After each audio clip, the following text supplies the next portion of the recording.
Well, folks, we're back with part 2, and we're here with Ron Haw. And I forgot to tell you, we're up in the Northland. Way to go, John. Ron, I'm glad you God's country. got it up here, man. But we're talking about Picture Me Racing, Champion Direct, and all that's involved in and around that. In 2003, you start Picture Me Racing. Right. And we talked about the photographers that you've got involved working with that. Ron, there again, kind of a two-part deal. Back when you had all of those tracks, I can't imagine how many pictures came into your office or whatever over the weekend.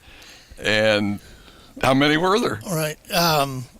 Depending on typically about 3 to 4, sometimes 500, depending on the photographer per person. Per track? Per track. Well, no, per photographer. So if you've got 3 photographers, we probably see 14 to 1,500. Last Saturday at I-35, we had 3 folks, and I think we had 1,340 or 50 pictures. Just from there? Just from there last Saturday. And about the same Friday night at Lakeside. Mm-hmm. You got one photographer there, about 300 to 400 is probably a pretty good window. Yeah. And that's fairly consistent, and they, we've got it worked out where if we're not going to meet up with them to pick up their software or the discs, that we actually send that over the internet now. And oh, wow. They start Saturday night when they get home, and by Monday morning it's all arrived. And, it's usually 2 or 3 gigabytes, so it's quite a transfer. That's quite a bit. Yeah. That's a lot, yeah. I guess my big question, too, is if you've got all these pictures, who's the guy that gets to go through all of that and say, okay, this one this one goes, this one stays, and you were telling me about... It's pretty much down to one guy now, and that's me. And the way we do it is we set everything up in a slideshow and dump the pictures from each track into that. We keep them separate, and they're still just kind of a jumble of everything that's come in. Mm-hmm. And we put them in a slideshow. We look at them for 1 second. And if you can't decide that it's worth keeping in a second, it isn't. Yeah. And that's pretty good. We probably delete some good ones and we keep some bad ones, but I think for the most part, that's a pretty good average, and or a pretty good way to do it. And I started doing that when I read an article about how they did Sports Illustrated did the Super Bowl pictures. And that was exactly that's how they do it. That's how they do it. Yeah. And they start and they cull them down until they get down to some core things. They obviously go a lot farther than we do, but and then we separate them into classes by track, and they get posted the way you see them. And I get a phone call about once every 2 or 3 weeks where I've dumped some modifieds into a factory stock bin. But, we try and correct those as they go along, and it's just a matter of looking at all that stuff. You kind of go cross-eyed after a while. I was going to say, it's all got to get blurry after a while, and your decision process must kind of start getting, well, like you say, I mean, it's human. You're going to miss a few, make a few. Yeah, and after a while, you get fairly adept at it, and it just moves pretty easily. And so it's an interesting process. My understanding is one of the things that's upcoming for Picture Me Racing is that on a given night, at a given track, racers or fans will have the ability to be able to go to one of your booths or whatever they're called and be able to choose or pick a picture that was taken that night. They won't have to wait for it to be on down the line somewhere. We're going to continue the process as we've always done. At I-35, we're still kind of testing it, and I think we've about got it worked out. As the night goes on, we divide the night into sections. We have, like before, heat races, intermission, and B features and features by class. And at the end of every feature, we turn our discs in. Oh, wow. And they run them down to the booth, and they post them. And we're posting pictures all night long at I-35. And so at the end of the night, our 1,300 pictures we took last week were all up that they could look at and purchase that night. And it's surprising. I didn't think it was going to work at first, and it's actually worked out now that we're doing it. And people are coming up and they're buying them. Everything's computerized at the track now.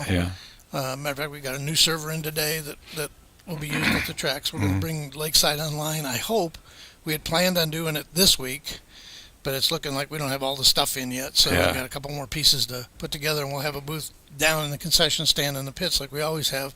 We're also going to open one up in the concession building Yeah. up in the main building this That's great. coming on. So that'll be we'll be doing it both places. You know, really, that concept fits right in with this generation of It does. Satisfy Me Now. Right. It does. It does. And fits the bill to a T. So, man, you're Right. keeping up with the times. And it's, they're seeing raw material. They're not seeing there's nothing cut out of it. So Uh-huh.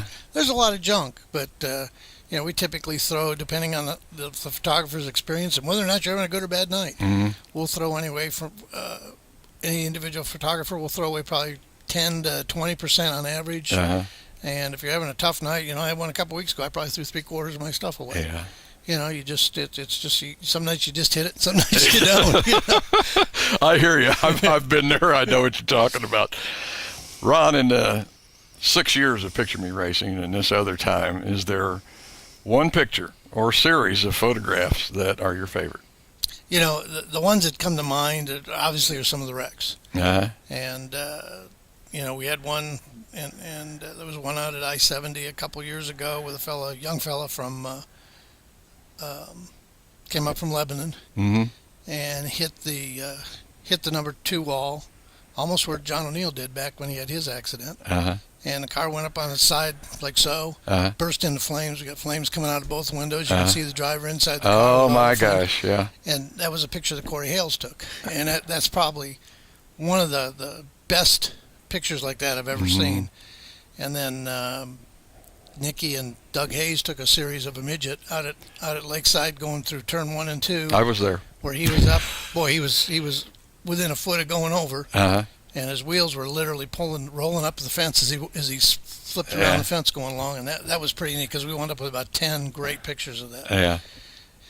And I've got a picture of a fella late model that hit the pit entry wall at the end of that wall out there at Lakeside. And he went up, and I got a picture of him about 20 feet up in the air. It just looks like the car's exploding. Yeah. And those are the ones you remember. Yeah.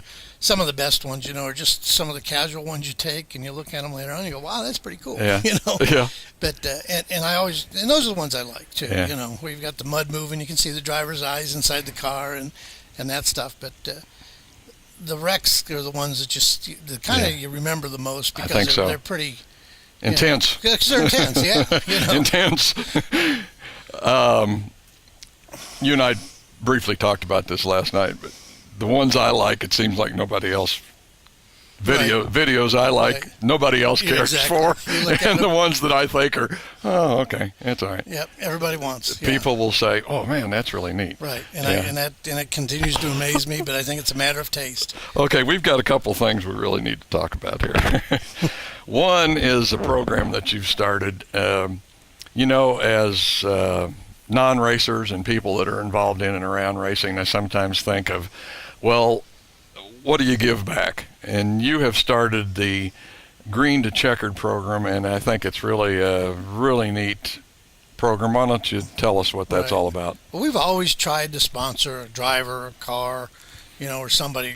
Ever since we've been back, all the way since we started doing programs, we've always tried to give something to to one of the drivers, and it kind of got to the point, well, why are we singling out one guy? And we've helped a lot of folks, but this year we came up with the idea, and it was just something that kind of happened, and we decided to do, if a class of cars on any given night at any track we service runs their feature Green to Checker, everybody that started the race, we don't care if you dropped out after the first lap, if you took the checkered flag, we're giving everybody a 5x7 picture.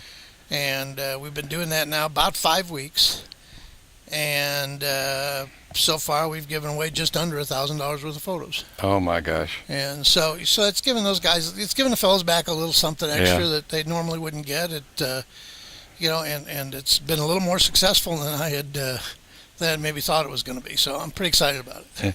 It sounds like a really neat program, and I am one that firmly believes in trying to spread the money or whatever out as much as we can back in the racing community, because everybody puts in, and I think everybody should get something back. So I really do agree with that. Well, folks, as much as I hate to say it, we're getting down to the end of part 2, and we're going to have to wrap it up. Thanks a lot, Ron, for talking to us. Thank you for coming out. We appreciate it.